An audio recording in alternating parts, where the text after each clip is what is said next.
కానీ రిజల్ట్ 4 ఏళ్ళ కదా అసెంబ్లీ లోకల్ బాడీ. ఒకవేళ జమిలీ వస్తే జమిలీ వచ్చినా కూడా మనకు 2009 అని తేలింది కదా సార్. 2027 అన్నారు. 27 అయినా ఇంకా 2 సంవత్సరాలు ఉంది కదా, 3 సంవత్సరాలు ఉంది. 2.5 years ఉంది. 2.5 years కు టూ ఎర్లీ టు సే.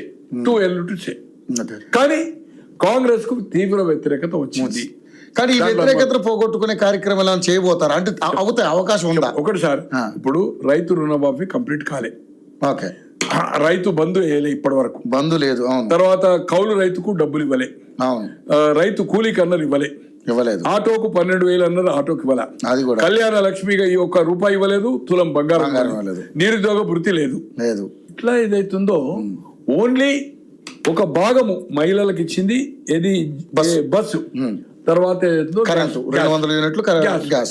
రుణమాఫీ ఇంకా దాదాపు ఏదైతుందో 23,000 కోట్లు ఇచ్చిండు, వాళ్ళు అన్నది 40,000 కోట్లు, 18,000 కోట్లు అయింది. ఇంకా ఏదైతుందో ఇంకా 2.5-3 లక్షల, తర్వాత దాదాపు 15,000-16,000 కోట్లు ఇవ్వాలా. రైతు బంధు అయితే ఇప్పటి వరకు స్టార్ట్ చేయలేదు.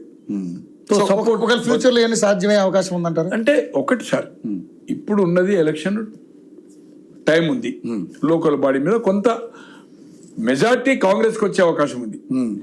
బట్ కొంత టిఆర్ఎస్ ఇప్పుడున్న పార్లమెంట్ ఎలక్షన్ కి అయినప్పుడు కొంత మెరుగయ్యే అవకాశం ఉంది.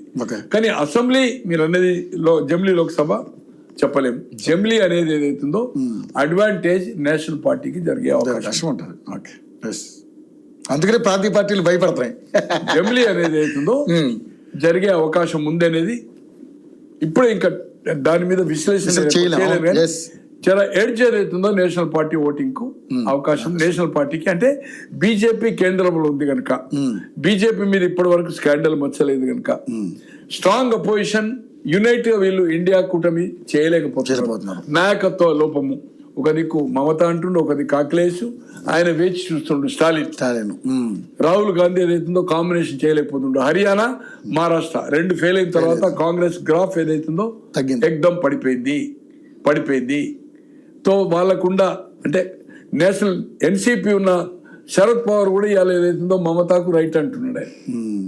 సో అందుకోసం ఏదైతుందో రాహుల్ గాంధీ కొంచెం ప్రియాంక గాంధీని యాక్టివ్ చేస్తే కాంగ్రెస్ కు బెనిఫిట్ అవుతుందని నా వ్యక్తిగత అభిప్రాయం. ఏది ఏమైనా కాంగ్రెస్ ఓవర్ కాన్ఫిడెన్స్ లో హర్యానా పడుతుంది.